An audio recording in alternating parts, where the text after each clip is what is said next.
तो हमेशा की तरह ओशो के सागर से प्यारे प्यारे मोती माँ खोज के लाई हैं, बताएंगी। It is in continuity in A way with the last Sundays सत्संग। पिछले रविवार स्वयं को छोड़ने की बात हो रही थी और आज थोड़ी और गहराई तो माँ से सुनते हैं। ओशो लिख रहे हैं, अदृश्य को दृश्य करने का उपाय पूछते हो। अदृश्य को दृश्य करने का उपाय पूछते हो। दृश्य पर ध्यान दे, मात्र देखे नहीं, ध्यान दे। अर्थात जब फूल को देखें तो स्वयं का सारा अस्तित्व आंख बन जाए। पक्षियों को सुने तो सारा तन प्राण कान बन जाए। फूल देखें तो सोचे नहीं। पक्षियों को सुने तो विचारे नहीं। समग्र चेतना, टोटल कॉन्शियसनेस, देखें या सुने या सूंघें या स्वाद ले या स्पर्श करें। फिर से इस लाइन को सुनना।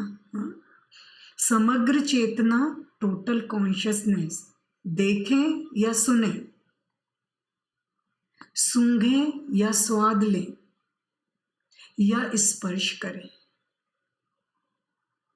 क्योंकि संवेदनशीलता के उतलेपन के कारण ही अदृश्य दृश्य नहीं हो पाता और अज्ञात अज्ञात ही रह जाता है। संवेदना को गहरावें, संवेदना में तैरे नहीं डूबें, इसे ही मैं ध्यान कहता हूं। और ध्यान में दृश्य भी खो जाता है और अंततः दृष्टा भी। बचता है केवल दर्शन। उस दर्शन में ही अदृश्य दृश्य होता है और अज्ञात ज्ञात होता है। यही नहीं, अज्ञेय भी ज्ञेय हो जाता है। और ध्यान रखें कि जो भी मैं लिख रहा हूं उसे भी सोचे ना, वरन करें। कागज लेखी से न कभी कुछ हुआ है, ना ही हो सकता है। आंखन देखी के अतिरिक्त और कोई द्वार नहीं है।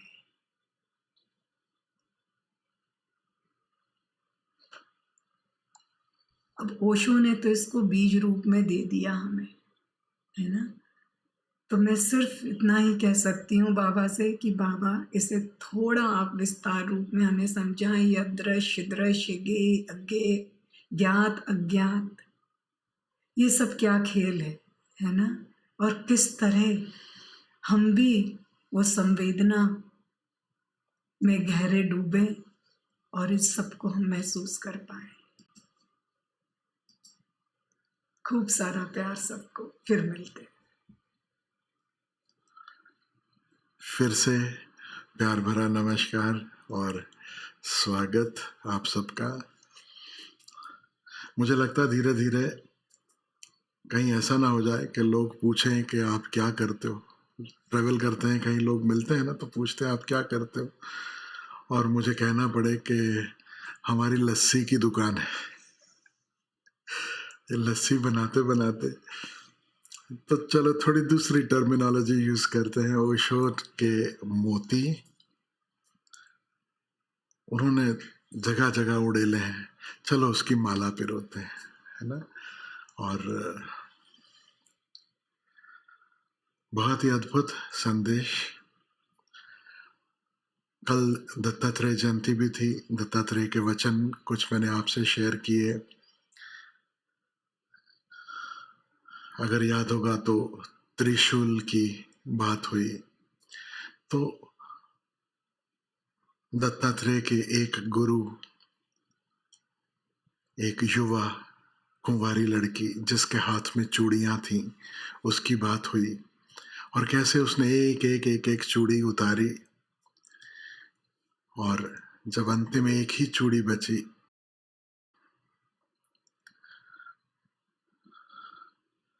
तो दत्तात्रेय ने घोषणा की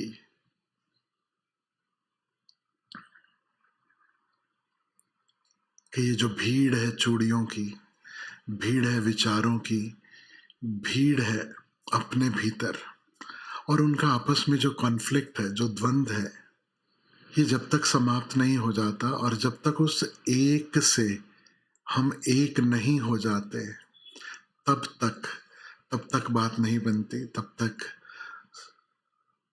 स्वरूप से पहचान नहीं होती।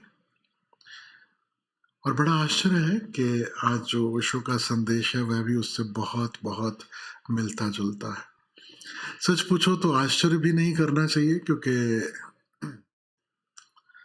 तमाम संत अलग अलग ढंगों से अपनी बात कहते आए हैं, कहते रहेंगे, लेकिन इशारा सदा एक ही दिशा में है, एक ही दिशा में है।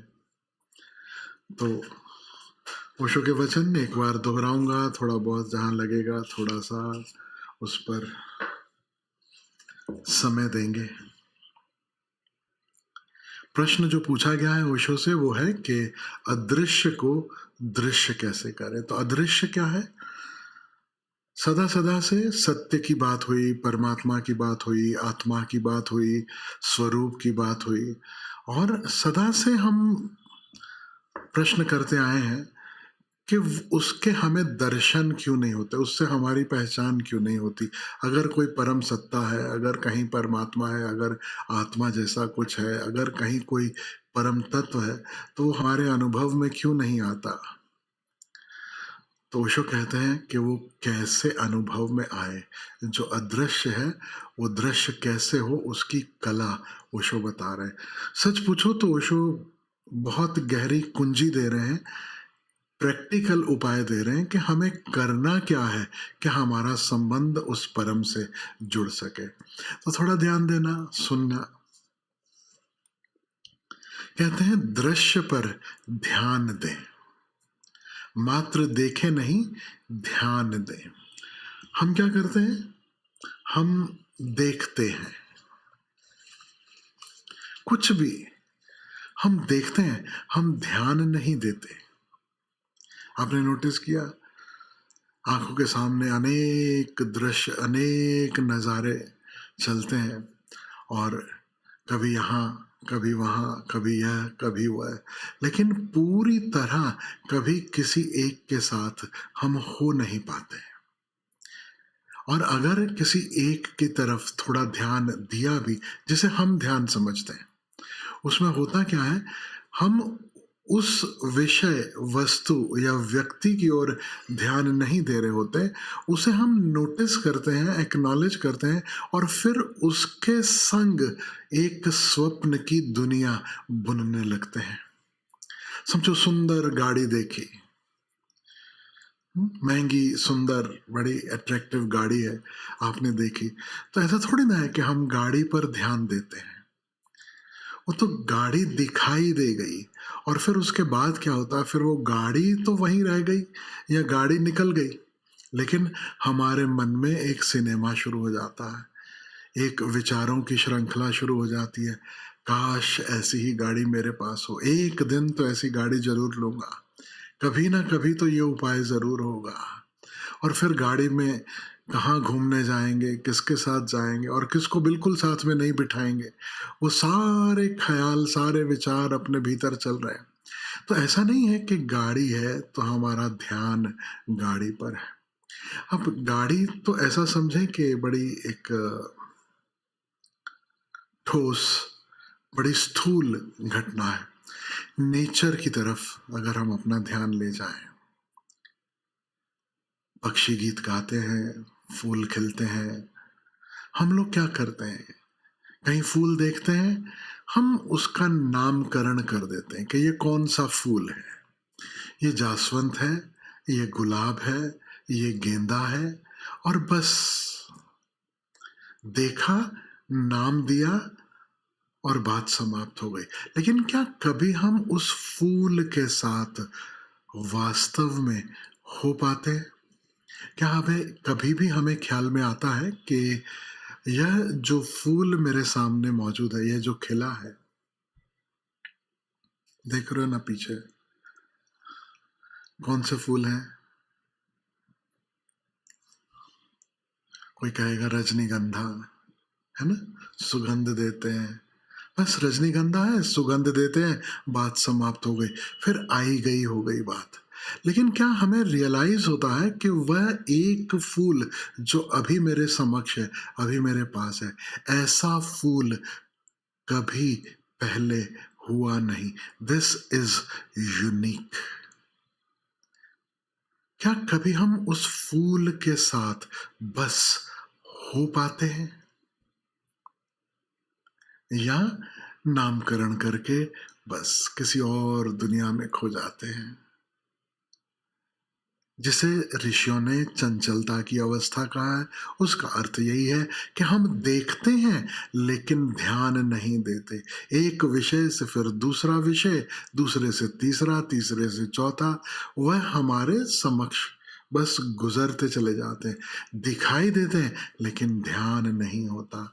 ओशो कहते हैं जो दृश्य है, जो तुम्हारे समक्ष है, जो इस क्षण में मौजूद है, दृश्य से ऐसा अर्थ मत निकाल लेना कि बस जो आंखों से जो अनुभव में आता है। दृश्य तो एक शब्द दे दिया ओशो ने, लेकिन उसमें सब समाहित है, तमाम अनुभव। तो जो प्रकट है, जो मैनिफेस्ट है, वो हमारे एक्सपीरियंस में आता है।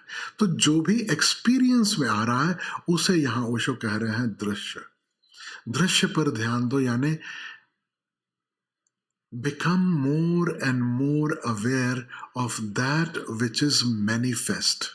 अगर आप चाहते हो कि जो अनमैनिफेस्ट है, जो निराकार है, वह हमारा उससे पहचान हो सके, उससे हमारी आत्मीयता हो सके, तो पहले आकार पर ध्यान दो। आकार का अर्थ है सारे उसके डायमेंशंस, उसका रूप, उसकी गंध, उसका स्वाद, उसकी स्पर्श की अनुभूति। हमारे पास जो इंद्रियां हैं, उन तमाम इंद्रियों से हम तमाम आकारों को अनुभव करते हैं। तो अपनी इंद्रियों से होने वाली ये तमाम जो संवेदनाएं हैं, इनके प्रति और होशपूर्ण होना। और कैसे होशपूर्ण होना? बिना विचारों के, बिना कल्पनाओं के, बिना सपनों के, तभी ध्यान हो पाएगा। ओशो कह रहे हैं अर्थात जब फूल को देखें तो स्वयं का सारा अस्तित्व आंख बन जाए, और जैसे कुछ भी नहीं रहा, आपकी मौजूदगी है और उस फूल की मौजूदगी है। अब हमारा ध्यान यहां वहां कहीं ना भटक रहा हो। और जब मैं कहता हूं यहां वहां, तो मैं दोनों डायमेंशंस की बात कर रहा हूं, एक स्पेस में और दूसरा टाइम में। तो यहां वहां जो हमारा मन भटकता है, वो दो डायमेंशंस हैं जिसमें भटकता है, एक स्पेस और एक टाइम। यहाँ फूल है, वहाँ कुछ और है, तो मेरा ध्यान यहाँ से हटकर वहाँ चला गया, ये ध्यान भटका स्पेस में। यहाँ ध्यान भटकता है टाइम में। यहाँ यानी इस क्षण जो मेरे समक्ष मौजूद है, मैं उसके प्रति मौजूद हूँ। या जो मेरे समक्ष मौजूद है वो तो मौजूद है, मैं भी फिजिकली मौजूद हूँ, लेकिन मेरा मन कहीं और निकल गया, मेरा ध्यान कहीं और चला गया, भविष्य में, अतीत में, कल्पनाओं में, मेमोरीज में। तो ये यहाँ से वहाँ जो ध्यान भटकता है, इसे भी समझ लेना। ये 2 डायमेंशंस हैं, स्पेस एंड टाइम। तो बहुत बार ये तो संभव है कि स्पेस में हमारा ध्यान ना भटके। हम अपने साथ ज़बरदस्ती कर सकते हैं कि नहीं, अभी मैं गर्दन हिलाऊँगा नहीं, आँख हिलाऊँगा नहीं, बस जो मेरे समक्ष है उसी तरफ देखूँगा। आपके अनुभव में ये बात आई होगी, कभी ना कभी आई होगी। मैंने अनुभव किया, इसलिए मैं आपको ये उदाहरण दे रहा हूँ। आप मुझे बताना कि आपने भी वैसा अनुभव किया है कि नहीं किया है। कई बार ऐसा होता है कि आप किताब पढ़ रहे हो, फिर वो स्कूल में हो या अदरवाइज आप ट्रैवल में हैं, कहीं हैं। कभी ऐसा हुआ आपके साथ कि आप किताब पढ़ रहे हैं और पंक्तियां भी पढ़ी जा रही हैं, लेकिन पल्ले कुछ भी नहीं पढ़ रहा। You are there. The book is there. What is written is also there. And it is not that you are not reading it, you are even reading it. And still, nothing registers. अंदर कुछ नहीं उतरता। हम हमारे अंदर एक दूसरी picture देखने चले जाते हैं, सब करते हुए। हुआ आपके साथ? हाथ खड़ा करना है, कितनों के साथ हुआ? As simple as that. हम स्पेस में तो प्रेजेंट हो सकते हैं, लेकिन टाइम में अक्सर हम प्रेजेंट नहीं होते, मौजूद नहीं होते। तो ओशो जब कह रहे हैं कि ध्यान से देखना, या जहां फूल है तो तुम्हारा पूरा अस्तित्व जो है, तुम्हारे पूरे प्राण जो है, वह बस उस फूल के साथ हो, यानी being totally present, totally present. और ये कुंजी है ध्यान की। सच पूछो तो ध्यान का दूसरा कोई अर्थ ही नहीं है, सिर्फ इतना ही अर्थ है कि तुम जहां हो वहां पूर्णता मौजूद हो। गैर मौजूदगी का क्या ढंग है कि हम सपनों में खो जाए, विचारों में खो जाए। तो इसे ओशो इलेबोरेट करते हैं अपने ढंग से। पक्षियों को सुने तो सारा तन प्राण कान बन जाए। हम कितनी बार सुनते हैं पक्षियों को? पक्षी छोड़ो, हजार तरह की ध्वनियां निरंतर आसपास हो रही होती हैं। उसमें से कितनी ध्वनियां हैं जो कभी रजिस्टर ही नहीं होती। कभी पूछो आप अपने संगी साथियों के साथ, एक ही कमरे में आप बैठे हो, एक ही जगह आप हो, कि तुम्हें ये टिक टिक सुनाई दे रही है?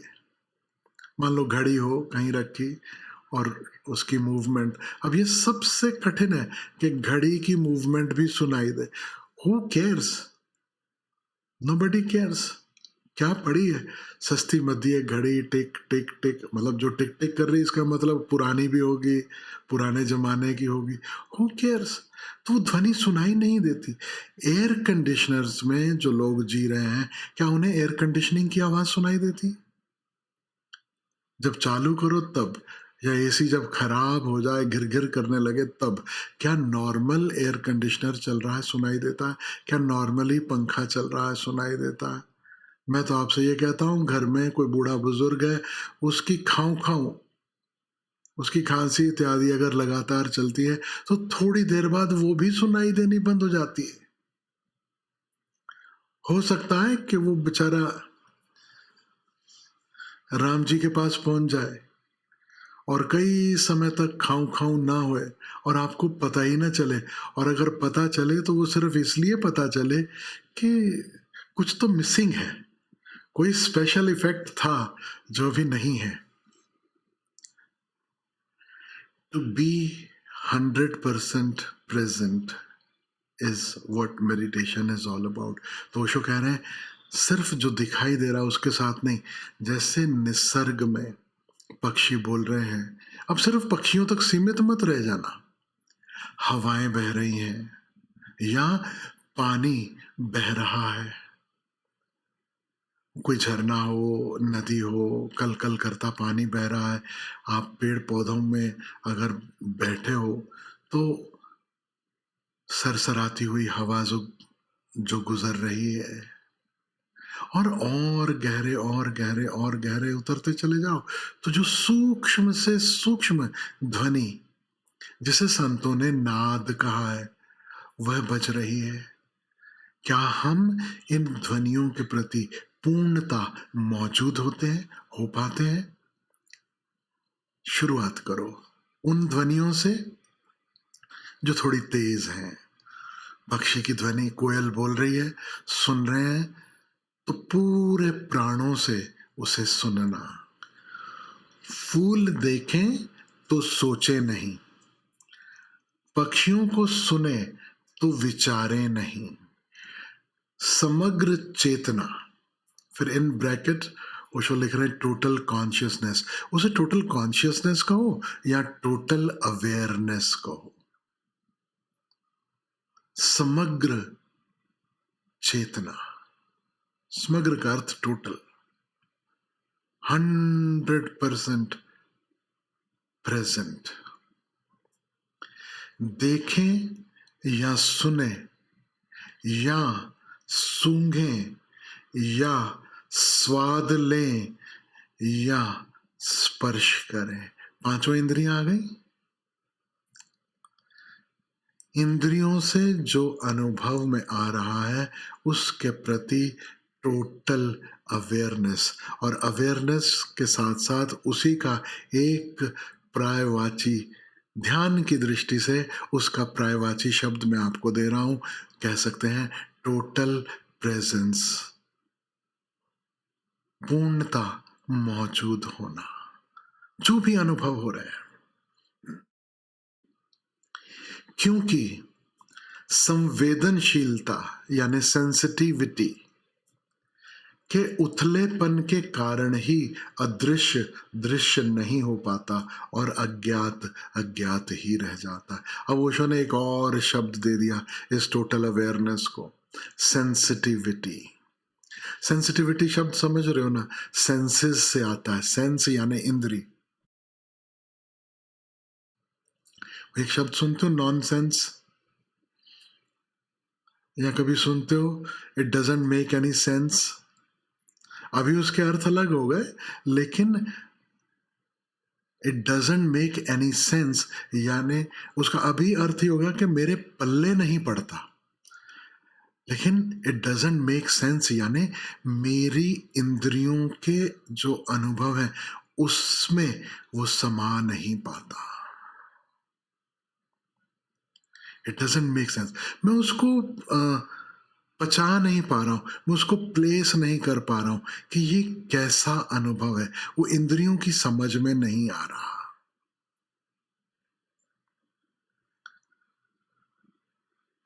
संवेदना को गहरावें। नाउ अवेयरनेस को गहराएं, अवेयरनेस को बढ़ाएं, या जो ओशो कह रहे हैं संवेदना को गहराएं। Become more and more sensitive. कितने लोग पूछते हैं कि मैं बड़ा सेंसिटिव हूं, मुझे चीजें बहुत जल्दी छू जाती हैं, और मैं इससे कैसे मुक्त हूं, मैं उससे कैसे बचूं। संवेदनशील होने में कोई बुराई नहीं, याद रखना संवेदनशीलता तो बल्कि गुण है, एक आध्यात्मिक, एक डिवाइन क्वालिटी है। To be more and more sensitive, to be able to feel more, to be able to be present with whatever it is that is in front of me. तो कभी ऐसा मत सोच लेना कि संत, सदगुरु, बुद्ध पुरुष, उन्हें अगर कांटा लगे तो उन्हें चुभेगा नहीं। कांटा उन्हें लगे तो उनकी संवेदनशीलता तो इतनी गहरी है कि जो तुम्हें पता भी नहीं पड़ता उससे कहीं ज्यादा चुभन उन्हें महसूस होगी। तुम्हें जो ध्वनियां नहीं सुनाई देती उन्हें वो भी सुनाई देती हैं। मैं आपको एक राज की बात कहता हूं, क्यों साधु संत जंगलों में या गुफाओं में, पहाड़ों पे रहने चले गए, क्यों सदा मंदिर इतनी दूर दूर बनाए गए शहर के बाहर। अब मैं कमर्शियल मंदिरों की बात नहीं कर रहा हूं, दोनों तरह के मंदिर हैं। एक जो कह सकते हो कमर्शियल, वो इंसान ने बना लिए, क्योंकि अब मंदिर बना लिया, मूर्ति बना ली, पता है चढ़ावा आएगा, ये होगा वो होगा। लेकिन कुछ मंदिर हैं जो संतों से बने हैं, क्योंकि वहां पे कभी वो बैठे, उन्होंने साधना की, और जिसे भी वो अपना इष्ट मानते थे वहां उनकी मूर्ति स्थापित हुई, कुछ भी। तो ऐसी जगहें, कई ऐसे आश्रम क्यों ऐसी जगहों पर बनते जहां पहुंचना बड़ा कठिन हो। आज भी आप जाते हो, चार धाम की यात्रा करनी है, कहीं बद्रीनाथ जा रहे हो, कहीं केदारनाथ जा रहे हो, अब तो सड़कें बन गई, हेलीकॉप्टर चलने लगे, लेकिन फिर थोड़े बहुत टाइम के बाद नेचर कुछ ऐसा कमाल करती है, कहीं बादल फट जाता है, कहीं कुछ हो जाता है, फिर सड़कें बह जाती हैं, फिर जाना मुश्किल हो जाता है। ऐसी दुर्गम जगहों पर क्यों तीर्थ बने, क्यों संत वहां पर रमे? क्योंकि उनकी जो संवेदनशीलता है उसका हम अंदाजा भी नहीं लगा सकते। रोजमर्रा की, जिसे हम कह सकते हैं नॉइज, आवाजें, रोजमर्रा की, सिर्फ फिजिकल साउंड्स नहीं, इवन थॉट वेव्स। आप अलग अलग शहरों में देखो कभी जाकर, आप पहाड़ों पर जाते हो, कहीं घूमने जाते हो, कहीं कोई गोवा चले जाता है, तो बड़े सुकून की नींद सोते हो, खुली जगह पर, शांत जगह पर। आप आ जाओ बंबई, जो व्यक्ति रात को 10 बजे सोने वाला है, 12 कब बज जाएंगे उसे पता भी नहीं चलेगा कि 12 बज गए। इसलिए नहीं कि शहर की आवाजें हैं, मैं आपसे कहूं इसलिए भी कि इतनी भीड़ है और इतनी मानसिक आवाजें हैं, इतनी थॉट वेव्स है, ऐसा पोल्यूशन जो विचारों का है, एनर्जेटिक पोल्यूशन। तो कोरे स्थान खोजे गए, कोरी जगहें खोजी गई, साधना के लिए भी उपयोगी और सिद्ध के लिए भी उपयोगी। कारण है संत और भी अधिक संवेदनशील हैं। तो याद रखना, संवेदनशीलता गुण है, अवगुण नहीं। Being more and more sensitive. हाँ, हमें डील करना आना पड़ेगा अपनी सेंसिटिविटी से। तो जो सेंसिटिविटी हमें परेशान करती है, याद रखना, जिससे मुक्त हुआ जा सकता है, जिससे मुक्ति सच पूछो तो जरूरी है, वो सेंसिटिविटी अलग है। उस सेंसिटिविटी के संबंध में भी क्योंकि बात निकली है संवेदनशीलता की, मैं समझता हूं कह देना जरूरी है। वह सेंसिटिविटी है ईगो सेंसिटिविटी, या कह सकते हो इमेज सेंसिटिविटी। मेरी एक छवि है मेरे मन में, और मैं वही छवि पूरे संसार को दिखाना चाहता हूं। और जब ये छवि टूटती है या उस छवि को कोई दूसरा स्वीकार नहीं करता है, या दूसरा व्यक्ति कोई ऐसा वक्तव्य दे देता है, कुछ ऐसी बात कह देता है जिससे हमें लगता है कि ये मेरी छवि उसके सामने सही नहीं बन रही है, मुझे चोट पहुंचती है, मुझे ठेस लगती है। मेरी एक छवि है, वो कहीं टूट ना जाए। मेरा एक इमेज है, और हम सब चाहते हैं हर कोई मुझसे प्रेम करे, हर कोई मुझे पसंद करे। हम भूल जाते हैं हम कितने लोगों को पसंद करते हैं, कितने लोगों को नापसंद करते हैं। और कोई जबरदस्ती थोड़ी है कि सबको सब पसंद करे ही, सबको सब भाए ही। We are all such unique people. कोई किसी के साथ जेल करता है, कोई किसी के साथ जेल करता है। और हकीकत में तो ये जो सारी साधना है, वो साधना तो यही है कि आप जिससे जेल नहीं भी करते हो, आपको ख्याल में आ जाए कि क्या है जो जेल नहीं हो रहा। Nothing except our egos. Nothing except our idea of I, me, myself. अब उसी की छाया है कि ये मैं हूं, तो ये मुझे पसंद है, ये मुझे नापसंद है, और इतना वो हमने उसको कस लिया है, टाइट कर लिया है अपनी छवि को, क्योंकि हमारी छवि हमारी पसंद और नापसंद से और प्रगाढ़ होती चली जाती है। दो लोगों को बातें करते सुनो, वो सबसे ज्यादा अपने आप में कंफर्टेबल महसूस करते हैं अगर उन्हें कोई एक मिल जाए जिसे वो दोनों पसंद करते हैं, या उन्हें कोई एक मिल जाए जिन्हें वो दोनों नापसंद करते हैं। समझो मैं आपसे कहूं गुलाब जामुन और ये चॉकलेट केक, और मैं कहूं कितने लोगों को चॉकलेट केक पसंद है, हाथ खड़ा कीजिए, कितने लोगों को चॉकलेट केक पसंद है। अब एकदम से एक रेपो बैठ गया, हम एक हो गए, हम एक साइड पे, नाउ इट इज वी, अभी हम है, तू और मैं नहीं है, ये हम है। क्यों? कुछ साझा है। और इतना ही नहीं, उससे भी ज्यादा बड़ी साझेदारी उनमें हो जाती है जब 2 या 5 या 50 या 100 लोग मिलके किसी एक से नफरत करते हो, किसी को हेट करते हो, किसी को नापसंद करते हो। चॉकलेट केक की अच्छाई, उसके गुण कब तक गाओगे? थोड़ी देर में गा गा के गुण बोर हो जाओगे,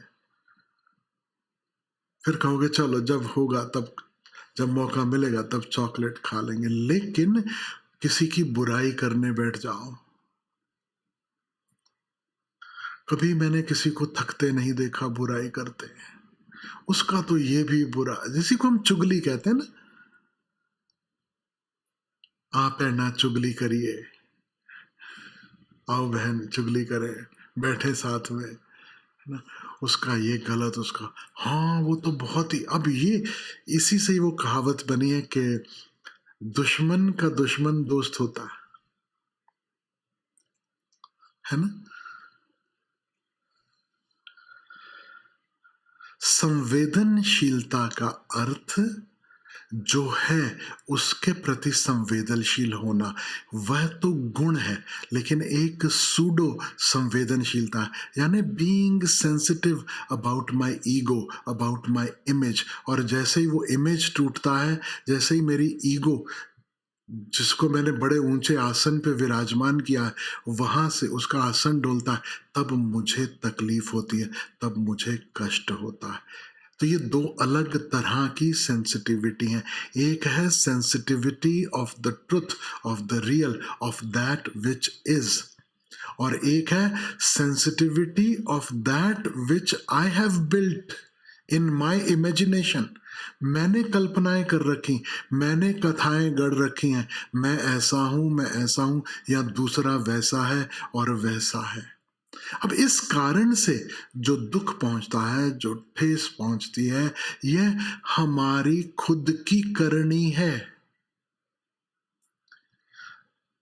तो ये सच पूछो तो ये सेंसिटिविटी नहीं है, ये नॉन सेंसिटिविटी है, नॉन सेंसिबिलिटी है, यानी नासमझी है, बेअकली है। Sensitivity is a quality, it is a divine quality. Remember that always. And what sensitivity is divine? Sensitivity of all that is present in this moment. Osho कह रहे हैं संवेदना को गहराएं, संवेदना में तैरे नहीं डूबे। Now what does he mean तैरे नहीं डूबे? तैरने का अर्थ क्या हुआ कि संवेदना में हम तैरने लगे? तैरने लगेगा इतना ही अर्थ समझना कि इधर गुलाब की सुगंध आई और उधर मैंने तैरना शुरू कर दिया, हाथ पैर मारने शुरू कर दिए, मन से या शरीर से कोई फर्क नहीं पड़ता, हाथ पैर मारने शुरू कर दिए। कैसे हाथ पैर मारने शुरू कर दिए? कि यह गुलाब मेरे पास हो, आज है कल भी हो, एक नहीं अनेक हो। क्यों ना उसका पौधा ही मेरे घर में हो। अब मैं संवेदना में तैरने लगा। एक experience and I have started running. बड़ा आसान है तैरने को बदलना, इस शब्द को वो डूबने के साथ मैच करता, तो तैरना और डूबना सुंदर बात कह रहे हो शुभ, लेकिन बहुत अगर समझदारी से देखो तो बड़ी आसानी से यह भी कहा जा सकता है कि संवेदना में दौड़ो नहीं, रुको। When there is an experience, don't run. Don't start running mentally. Instead, stop all running and be present with that experience. तो गुलाब की सुगंध है, बस ठहर जाओ उसमें या डूब जाओ उसमें। कैसे? बस वो गुलाब की सुगंध बचे।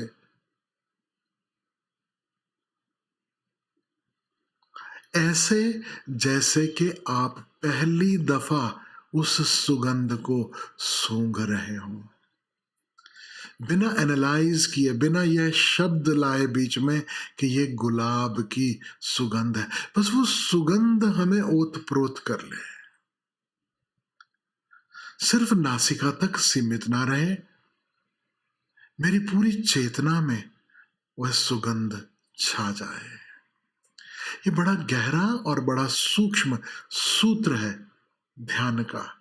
तो प्रैक्टिकली जैसे जैसे उपाय ये करोगे वैसे वैसे ये बात समझ में आएगी।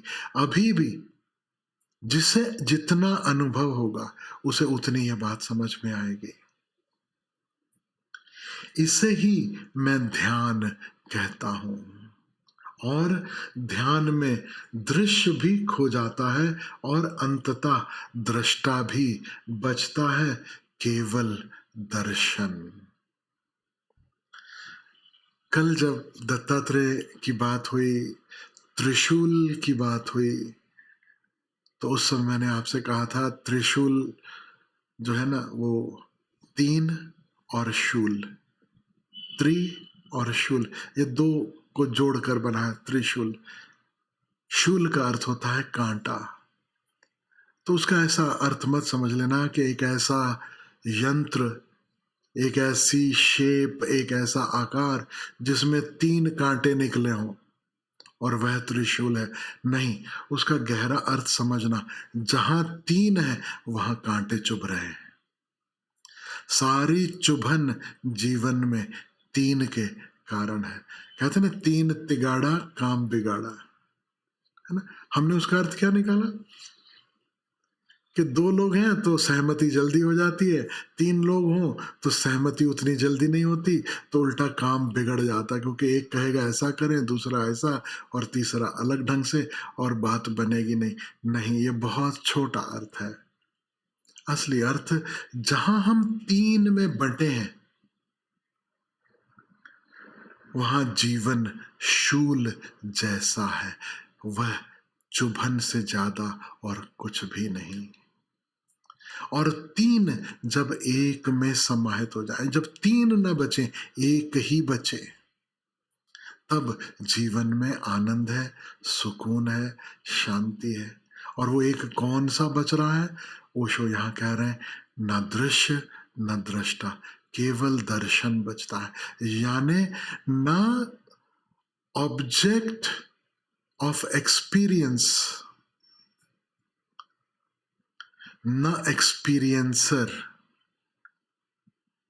Just the experience. न प्रेमी न प्रेम का पात्र, केवल प्रेम जहां बचता है। दृश्य भी खो जाएगा, दृष्टा भी खो जाएगा। पक्षियों के गीत हैं, आप पक्षी का गीत सुन रहे हो तो 3 है, याद रखना। एक पक्षियों का गीत और दूसरा पक्षियों के गीत को सुनने वाला, और तीसरा है अवेयरनेस। इस सुनने वाले के पास एक अवेयरनेस है। Awareness of what? Of the song being sung by the birds. जब आप उस संगीत के प्रति पूरी तरह मौजूद होते हो, when you are totally aware of that, in that awareness the song will dissolve, the listener will dissolve, and all that is left is pure awareness. तो अभी मैं आपको एक और टर्म से परिचित करवा देना चाहता हूं।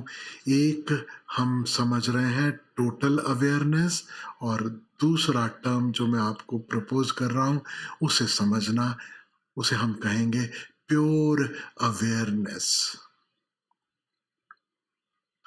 टोटल अवेयरनेस का अर्थ है कि जो सॉन्ग है उसका होश, और जो सुनने वाला है उसके चित्त पर उस संगीत का जो असर हो रहा है, उसका मन जो गदगद हो रहा है, यानी एक अनुभव का कारण है और एक अनुभव का परिणाम है, उन दोनों के प्रति होश।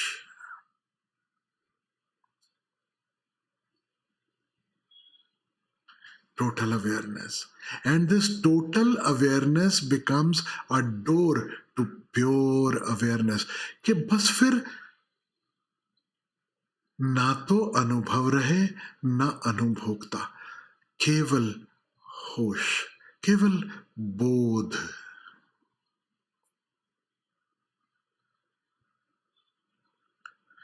इस प्योर अवेयरनेस के लिए जो शब्द हमारे ऋषियों ने दिया वह है बोध, शुद्ध चेतना, निर्मल चेतना।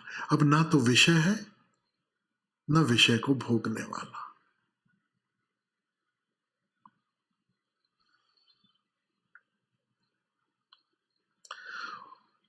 बचता है केवल दर्शन, कह सकते हो बचता है केवल बोध, केवल होश, न विषय न भोक्ता, बस होश। आदिशंकराचार्य कहते हैं, ना मैं भोजन हूं, ना मैं भोजन करने वाला हूं, ना ही मैं भोगने का कृत्य हूं। इन तीनों के पार मैं शुद्ध चैतन्य हूं, मैं शिव हूं, शिवोहम, शिवोहम।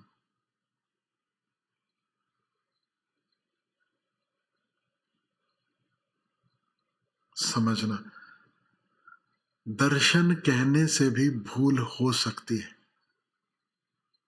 दृश्य, दृष्टा, दर्शन, यानी दृश्य और दृष्टा के बीच का जो संबंध है, वो जो दर्शन हो रहा है,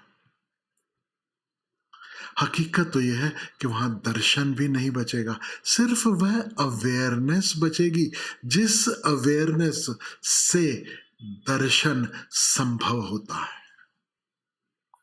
प्योर अवेयरनेस। उस दर्शन में ही अदृश्य दृश्य होता है और अज्ञात ज्ञात होता है। जो प्रकट नहीं था, जो अनमैनिफेस्ट था, वह भी जैसे सर्वत्र मौजूद हो जाता है, उसका एहसास होने लगता है। अज्ञात ज्ञात हो जाता है। जो कभी जाना नहीं था, जो अनजाना था, जो अनपहचाना था, वह भी ज्ञात हो जाता है, उसकी भी पहचान हो जाती है। और इतना ही नहीं, यही नहीं, अज्ञेय यानी अननोएबल भी ज्ञेय हो जाता है। ये तीन शब्द हैं, ये भी बड़े प्यारे हैं। एक है ज्ञेय, एक है अज्ञात और एक है अज्ञेय। ज्ञेय यानी जो जाना जा सकता है, ज्ञात यानी जो जान लिया, अज्ञात यानी जो जाना जा सकता है लेकिन अभी तक जाना नहीं गया। लेकिन एक बड़ा महत्वपूर्ण शब्द है अज्ञेय, वह जो जाना नहीं जा सकता, जिसे हम कभी नहीं जान सकते। और ओशो यहां घोषणा कर रहे हैं, तुम यह उपाय करो, इस भांति प्रैक्टिकल होश को कल्टीवेट करो, तो तुम पाओगे कि अज्ञेय भी ज्ञेय हो जाता है। उसको तुम ऐसा नहीं कह पाओगे अभी कि it is unknowable, unknown, mystery. Yes, mystery है, और एक ऐसी मिस्ट्री कि अब इस अवस्था में, इस प्योर अवेयरनेस की अवस्था में जहां कोई भागदौड़ नहीं, तो तुम उस मिस्ट्री को हिस्ट्री बनाने के इच्छुक नहीं हो। समझ रहे? मिस्ट्री यानी जो अभी हिस्ट्री नहीं हुई, हिस्ट्री यानी वह मिस्ट्री जो अब हिस्ट्री हो चुकी। बात समझ में आ रही? मिस्ट्री जिसे अभी तक जाना नहीं गया, अभी तक हम जान नहीं पाए। हिस्ट्री जिसे हमने जान लिया। और हमारी सदा चाह यही है कि कैसे मिस्ट्री को हम हिस्ट्री में परिवर्तित कर लें। जो जो नहीं जाना बस जान लेना, अच्छा ये बता दो, वो बता दो, ऐसा कर दो, वैसा कर दो, बस जान लेना। हमारी पूरी कोशिश, ऑल आवर लर्निंग, इसलिए ओशो लर्निंग शब्द से बहुत चिढ़ते हैं। बोलते हैं I am not here to teach you, you are not here to learn, you are here instead to unlearn. जो सीख चुके हो उसे अनसीखा करने के लिए आओ, सीखने के लिए मेरे पास मत आओ। जानते हो क्यों? सीखने का अर्थ ही यही है। The whole approach of learning means I want to turn mystery into history. And unlearning means कि जो हिस्ट्री हमारे लिए क्रिएट भी हो गई है, we are putting history back into mystery, into the mysterious realm. क्योंकि हमारी सारी लर्निंग जो है वो झूठी है, वो सूडो है। किस ढंग से? मैं आपसे कहूं, हमने गुलाब के फूल को या पौधे को नाम दे दिया गुलाब, और हम ये मान बैठे कि now I have understood what this plant is. Have we really?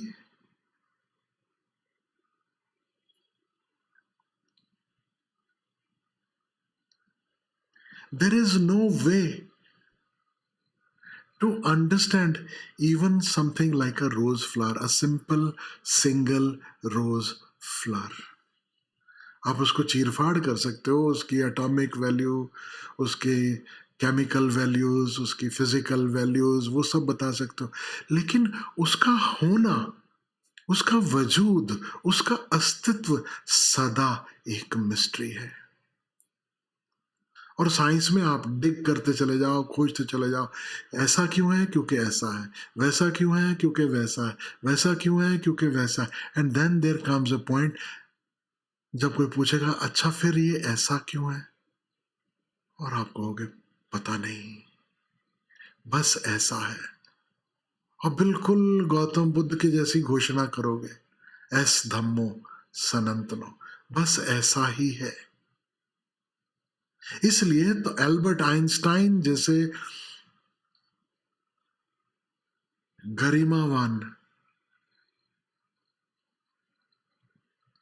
वैज्ञानिक, वो कहते हैं हम जो भी खोज रहे हैं, हम जो भी उपाय कर रहे हैं, वो बहुत छोटा है, और हर खोज के बाद, हर खोज के बाद हम भारत के ऋषियों के बस उनके वक्तव्यों के निकट पहुंच रहे हैं कि everything is a mystery. The more we know, the more we realise that we do not know. जितना हम वैज्ञानिक ढंग से इस पूरे यूनिवर्स को, इस पूरे अस्तित्व को समझने की कोशिश कर रहे हैं, समझाने की कोशिश कर रहे हैं, उतना हम पाते हैं कि हमें कितना कम पता है। There is huge mystery and it is unknowable, unknowable.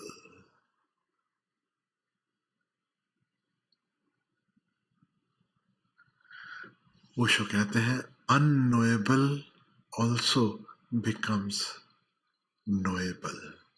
Not that you know it, not that you start to know, not that you have elaborated on it, not that you have already explained it. एक एहसास है और उसमें तुम धीरे धीरे धीरे धीरे तुम खो जाते हो। There is no interest anymore to know. When you are at ease with the mystery, when you become the mystery, you are not separate from the mystery. इसीलिए शायद संतों के लिए अंग्रेजी में जो एक शब्द दिया गया है वह है mistake. The word mystic comes from mystery. Mystic is the one who has accepted, acknowledged, and merged into the mystery, has become one with the mystery. ऐसा कह सकते हो, चलती फिरती उठती बैठती बोलती हुई मिस्ट्री, एक ऐसी मिस्ट्री जिसका कुछ अंश हमें दिखाई देता, वो मिस्टिक।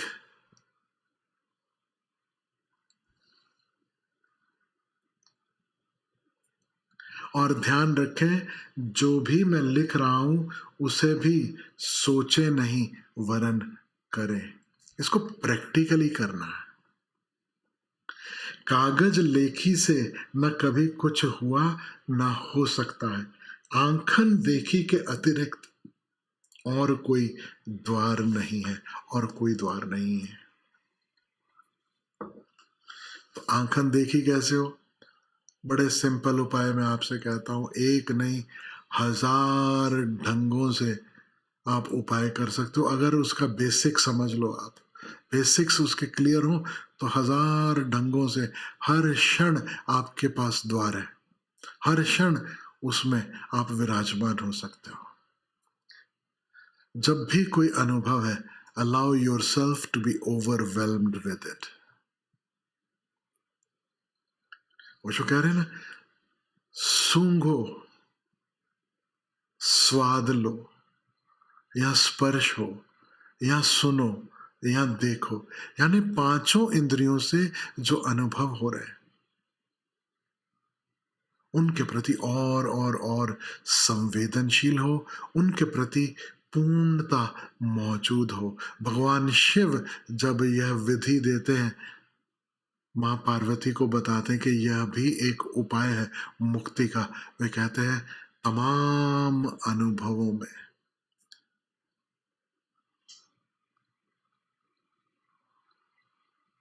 वह अनुभव ही हो जाओ। भोजन कर रहे हो तो बस स्वाद ही हो जाओ। अनेक उपाय दिए अलग अलग विधियों में। अभी जल्दी ही हम लोग लेना शुरू करेंगे भगवान शिव की ये सारी विधियां, एक एक करके आप पाओगे इस एक अंडरस्टैंडिंग को शिव ने अलग अलग विधियों में, अलग अलग ढंगों से प्रैक्टिकल रूप में हमारे सामने रखा कि ट्राई दिस। जितनी तंत्र की विधि है, आलिंगन की जो विधियां हैं, वे सब इसी पर आधारित है। स्पर्श, कि जब स्पर्श है और स्पर्श में सबसे ऊंचा स्पर्श, सबसे गहरा स्पर्श कौन सा है? ऑर्गेस्मिक। जब आप आलिंगनबद्ध होते हो, काम आलिंगन में वह क्षण भर के लिए जब आप नहीं होते, बस स्पर्श का शिखर होता है, उत्कर्ष होता है। तो आप पाओगे शिव कहेंगे अब स्पर्श में ठहर जाओ।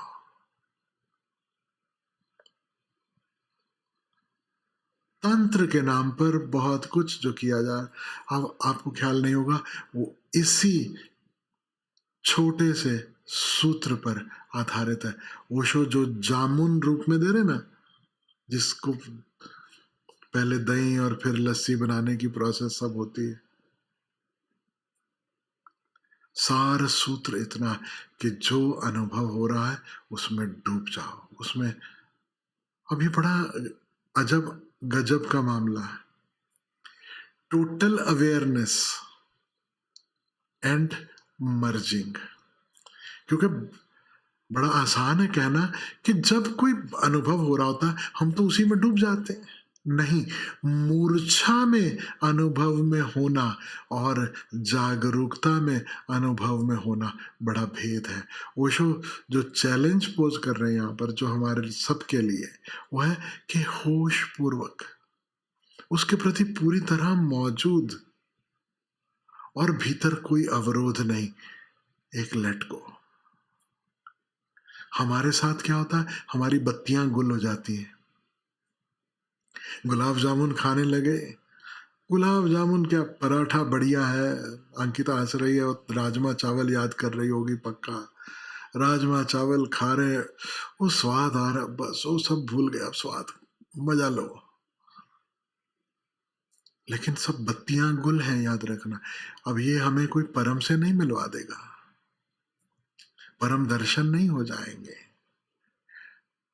एक ढंग है बेहोशी में हम अनुभव में उतर जाएं, हम होश ही खो दें। वो भी करीब करीब ऐसा ही है कि हम मिट गए, लेकिन ये मिटना नहीं है, ये बड़ा टेम्परेरी है। यही तो शराब में हो रहा है। शराब का सारा मजा क्या है, सारा का सारा सुख सिर्फ इतना है, क्योंकि ऐसे मिटना नहीं आता तो वैसे कुछ सहारा ले लो, कुछ खा लो, कुछ ऐसा पी लो, कुछ ऐसा कर लो कि बत्ती गुल हो जाए, आप खो जाओ। फर्क क्या है, आपका मिटना और बत्ती गुल, यह है मूर्छा।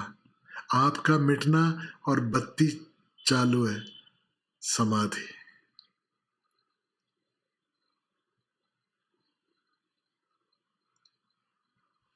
अवेयरनेस मौजूद रहे, और अवेयरनेस है, फिर उस अवेयरनेस के बाद कहीं घुस जाओ, फिर वो अवेयरनेस हिलने वाली नहीं, फिर वो अवेयरनेस हिलने वाली नहीं।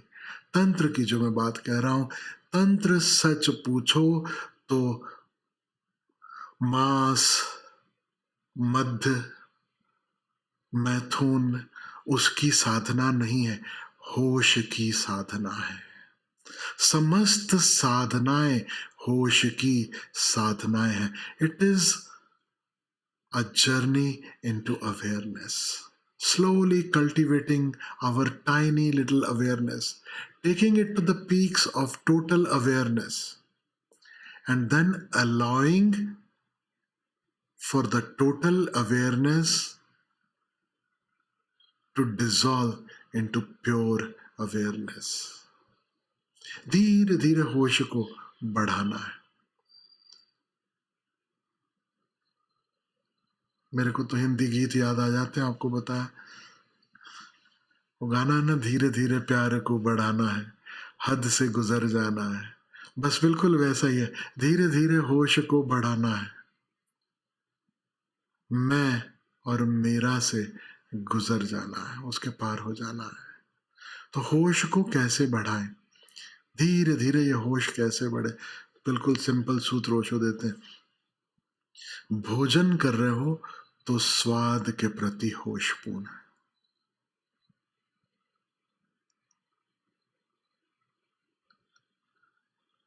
स्वाद ही के प्रति नहीं, भोजन इतना बढ़िया एग्जाम्पल है, क्योंकि सारे लोग भोजन के दुश्मन बन जाते हैं। मतलब संत को, साधु को तो भोजन करना ही नहीं चाहिए, और अगर गलती से उसे करना भी पड़े तो मतलब सिवाय खिचड़ी के और तो उसे कुछ भी नहीं खाना चाहिए।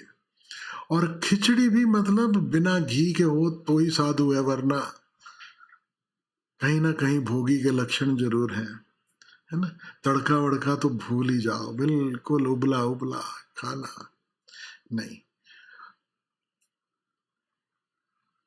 मुझे याद है, मैं ओशो को सुन रहा था, तो जो जितना मुझे याद है वो मैं आपसे कहता हूँ। ओशो कहते हैं कि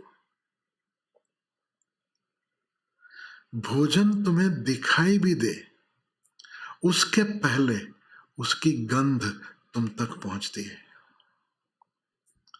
become aware of the aroma of the food. और फिर उसे एलेबोरेट करते हुए कहते हैं, तुमने भोजन थाली में डाल भी लिया तो ऐसा नहीं कि अब भोजन सामने रखा और तुरंत टूट पड़ो। तो भोजन को निहारो, क्योंकि उसकी एक विजुअल सुख भी है। देखते हो कभी बढ़िया जो भी डिश आपको पसंद है, उसका एक विजुअल अपील भी होता है। अब जो ग्रेवी लाल रंग की होनी चाहिए, अगर वो नहीं है तो आपको मजा नहीं आएगा। समझो काली दाल काली ही नहीं है तो you will not enjoy it. देखो उसके कलर्स, उसके टेक्सचर को महसूस करो, उसकी गंध, उसके प्रति होशपूर्ण हो। अब और कुछ भी नहीं, ना ऑफिस का ख्याल, ना मोबाइल फोन, ना ये ना वो। Be present with the food. हम लोग भोजन करते हैं सिर्फ जिह्वा से, और ये बड़ी भूल है। हमें पता ही नहीं कि भोजन सारी इंद्रियों से संभव है। सच पूछो तो रोम रोम जो है उस स्वाद को, उस भोजन को ले सकता है। आओ कभी मेरे साथ बैठो भोजन पे मेरे संग, तो आपको पता चले।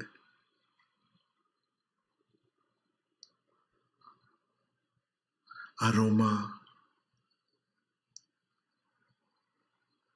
द लुक, फिर उसका स्पर्श है। आप हाथ में साधारण सी चपाती जब छूते हो,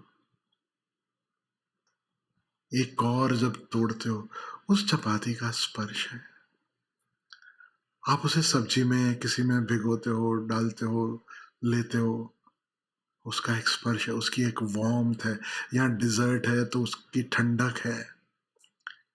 लिव दैट मोमेंट 100%। फिर आप भोजन मुंह में रखते हो, उसका स्वाद है, देखो उस स्वाद को। एक तो स्वाद की एंटिसिपेशन है, एंटिसिपेशन की बात नहीं कर रहा हूं, स्वाद को महसूस करो और देखो स्वाद की लहर को उठते, शिखर।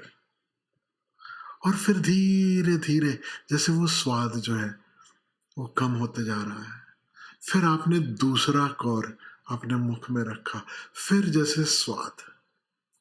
और इतना ही नहीं, मैं आपसे कहूं, आपने कभी ट्राई किया हो नहीं किया हो, आप एक चम्मच किसी चीज का खाते हो, एक ही डिश है, उसका एक चम्मच आप मुख में रखते हो, अगर आप उसके प्रति संवेदनशील होते हो तो actually there is not just taste, there is an explosion of multiple tastes.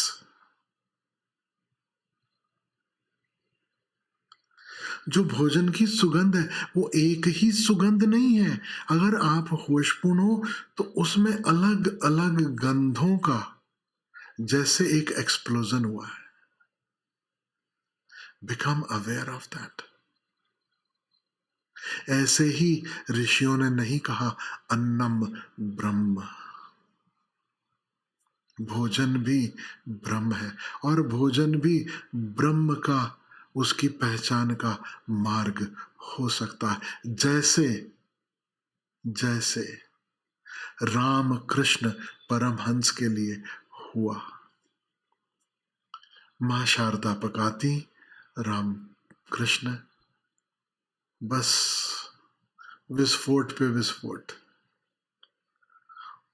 और उनकी कथाएं तो कहती हैं कभी कभी प्रवचन देते हुए उनको याद आ जाता है कोई ना कोई विस्फोट। मैं तो जस्ट इमेजिन कर सकता हूँ कोई विस्फोट याद आ जाता होगा और उठ के चाहते, और बीच शिक्षा दीक्षा के कार्यक्रम में उठ के जाते और पूछते शारदा माँ से कि आज क्या पक रहा है, आज क्या बन रहा है।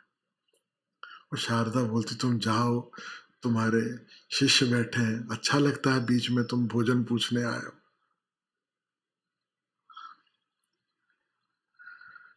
कोई भी अनुभव इंद्रियों से हो रहा है। आप टहल रहे हो, आप बगीचे में बैठे हो, आप अपने घर के बाहर छत पे हो, सड़क पे हो, डजंट मैटर वेयर। कोशिश करो कि जहां नेचर है वहां पर यह उपाय करो, वहां ज्यादा आसान होगा। अब हवा तुम्हें स्पर्श करते हुए बह रही है। How often have we felt the touch of the breeze. समंदर किनारे अभी मुंबई वाले जितने भी हैं सब समंदर कहीं ना कहीं नजदीक ही है। लेकिन how often have you actually tested the salt in the air. वो जो खारी हवा है, क्या आपने उसका खारापन महसूस किया?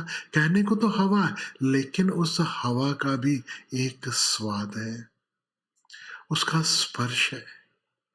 वो हवा अपने साथ एक गंध लेकर आ रही है। हम कहीं भी रह रहे हो, जहां भी हम हैं, हवाएं अपने साथ एक गंध लेकर आती हैं। Are we sensitive? Are we present to that experience? तो नेचर में ट्राई करना। वो नहीं ये कह रहे कि बैठकर रेलवे स्टेशन प्लेटफॉर्म पे आती जाती ट्रेन की आवाज सुनो। ओशो ने भी जो उदाहरण दिए याद रखना, पक्षी, फूल। So don't be a fool, try it with the फूल, right? Try it with the nature.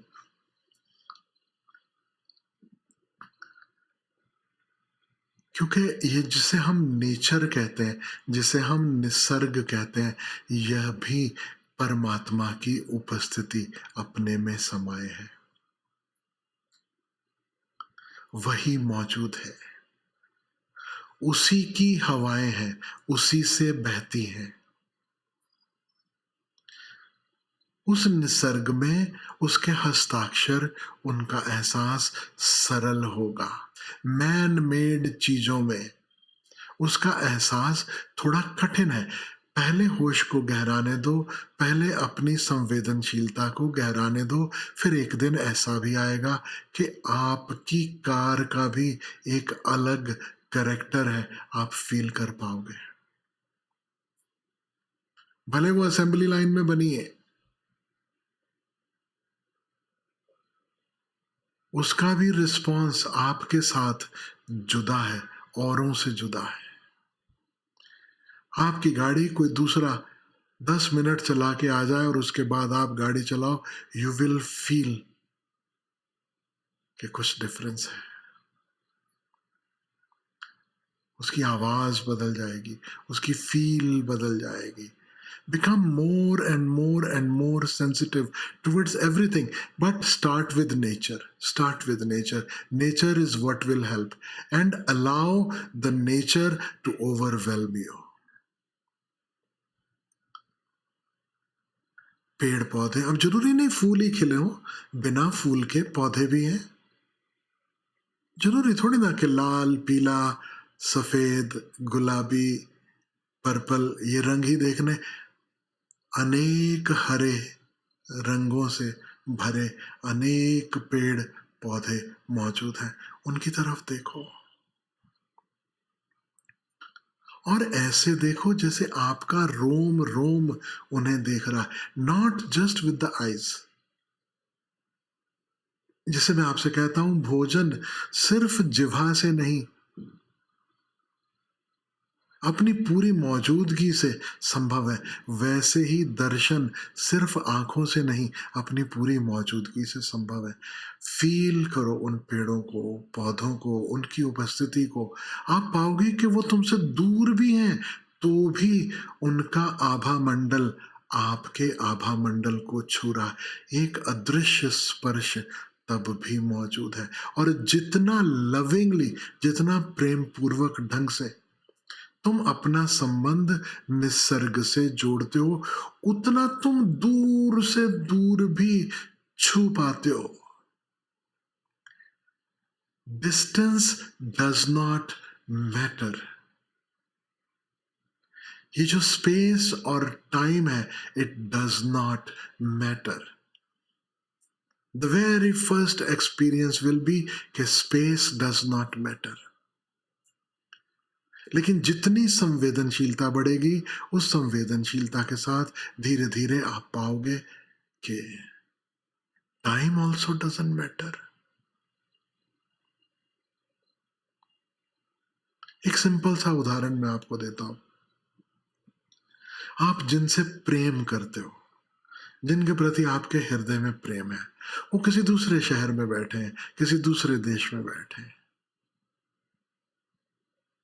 हाँ, आप उन्हें छू नहीं सकते, आप उन्हें गले नहीं मिल सकते, आप उनके साथ रूबरू बातें नहीं कर सकते, टांग नहीं खींच सकते, हंसी मजाक नहीं कर सकते, लेकिन जिसके प्रति आपके हृदय में प्रेम है और आपको पता है कि उनके हृदय में भी आपके लिए प्रेम है, क्या आप अपने आप को उनसे दूर पाते हो? प्यार से भरे उन्हें एक बार याद करो। उनके साथ बिताया हुआ वक्त बस याद भर करो। वो भी इसलिए क्योंकि अगर सीधे सीधे फील नहीं हो रहा, जिसे सीधे फील हो रहा है, उसे याद करने की जरूरत नहीं, उसे ट्रिगर की जरूरत नहीं है। Just feel. तुम्हें वो व्यक्ति ठीक तुम्हारे समक्ष मौजूद होना जरूरी नहीं है। तुम अपना पूरा प्रेम उसके प्रति उड़ेल सकते हो जहां तुम बैठे हो। और अगर और संवेदनशील हो, तुम महसूस कर सकते हो उसका प्रेम भी तुम्हारी तरफ बहते हुए।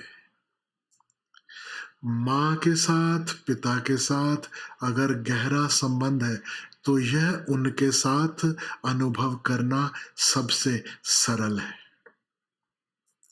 या जिनके साथ माँ और पिता जैसा ही गहरी श्रद्धा और प्यार का संबंध है, उनके साथ भी यह महसूस करना सरल है। You can just feel the love. अब एक ही कदम और की बात है। अब व्यक्ति दूसरे देश में नहीं, वो सब देश छोड़कर विदा हो गया। एक समय था जब वो देश में था, और एक समय है अब वो देश के पार चला गया। अब वो देह में नहीं है, शरीर में नहीं है। आप पूरे प्यार से, पूरे हृदय से अगर उनका स्मरण भर करो, आप उनकी मौजूदगी महसूस कर सकते हो।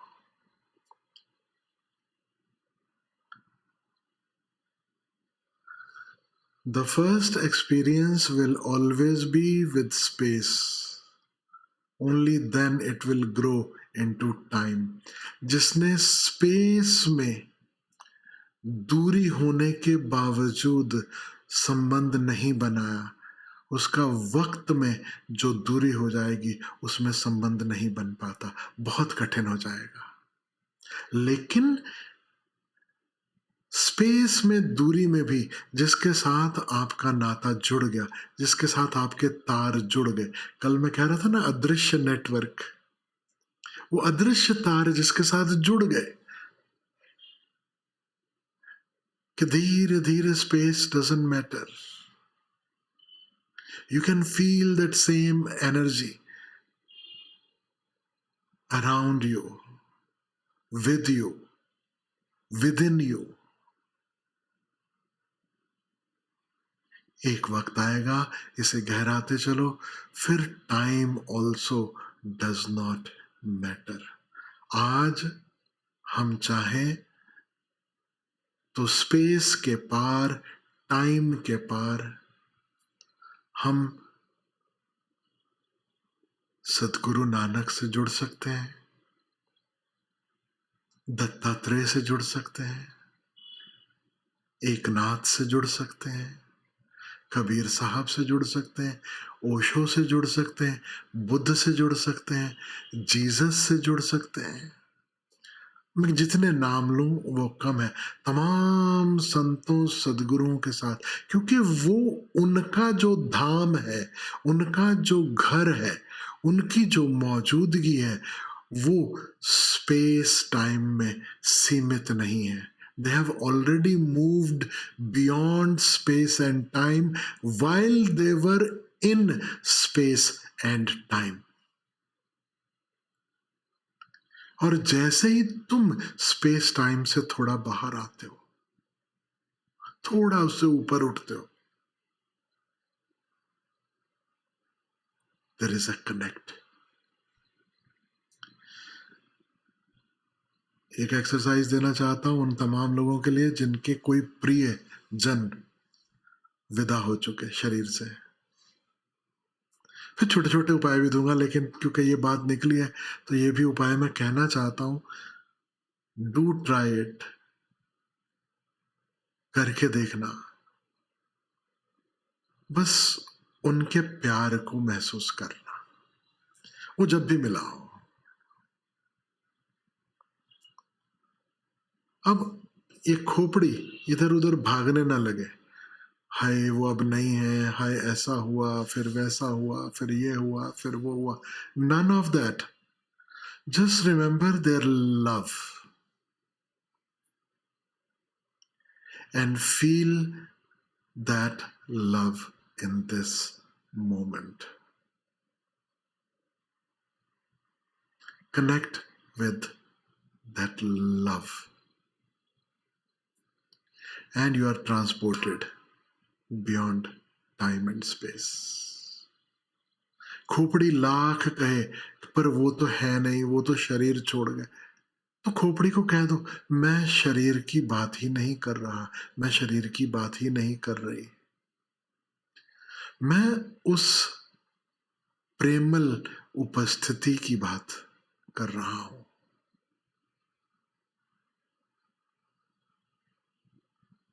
मैं उस प्रेमल स्पर्श की, या उस स्पर्श में जो मेरा रोम रोम खिल उठता है, मैं उसकी बात कर रहा हूं। और तुम पाओगे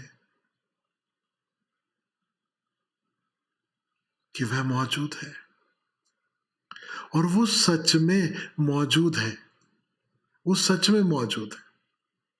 क्योंकि हम एक ही डायमेंशन जानते हैं, ये we only know of this universe which is bound in time and space. There is a parallel plane of existence which is beyond time and space. वहां हर क्षण सब मौजूद है, पास्ट, प्रेजेंट, फ्यूचर, हम उसे जो भी कहें, वो पास्ट, प्रेजेंट, फ्यूचर भी हमें लगते हैं क्योंकि हम टाइम एंड स्पेस में जी रहे हैं, लेकिन there is another plane, the plane of pure consciousness, the plane of pure awareness. वहां ये शब्दावली भी एग्जिस्ट नहीं करती, वहां सदा सब बस है, एक साथ अनेक रूपों में।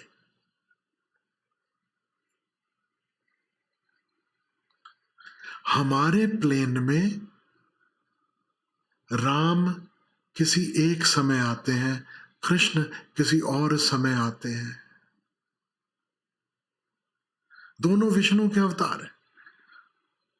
वो अलग टाइम स्पेस में राम आते हैं, अलग टाइम और स्पेस में कृष्ण आते हैं, लेकिन यह जो स्पेस टाइम के बियॉन्ड जो तल है, वहां राम कृष्ण और जिनके वो अवतार हैं विष्णु, वो एक साथ मौजूद है। Now this may be a little difficult to understand, but that is so. सब एक साथ मौजूद है।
कोई कहीं जाता नहीं,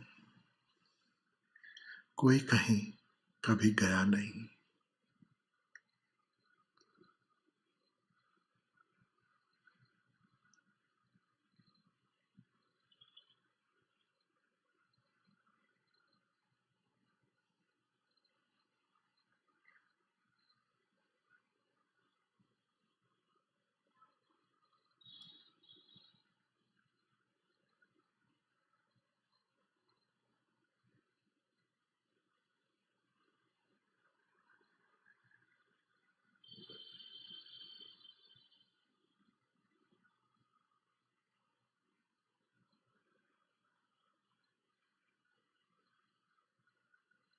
ओशो के शिष्यों ने गीत गाया है, ओशो गए कहाँ हैं, ओशो अभी यहाँ है, सूरज जरा क्षितिज के उस पार जा खड़ा है। मैं आपसे कहूं, उस पार भी नहीं गया, उस पार भी नहीं गया।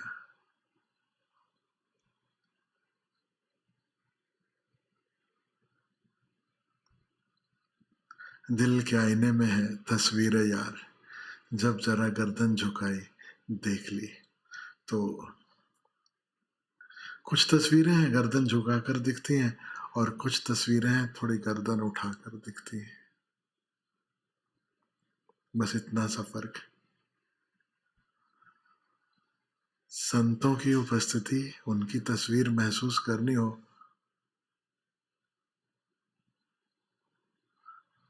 तो गर्दन अपने आप ऊपर उठ जाती है।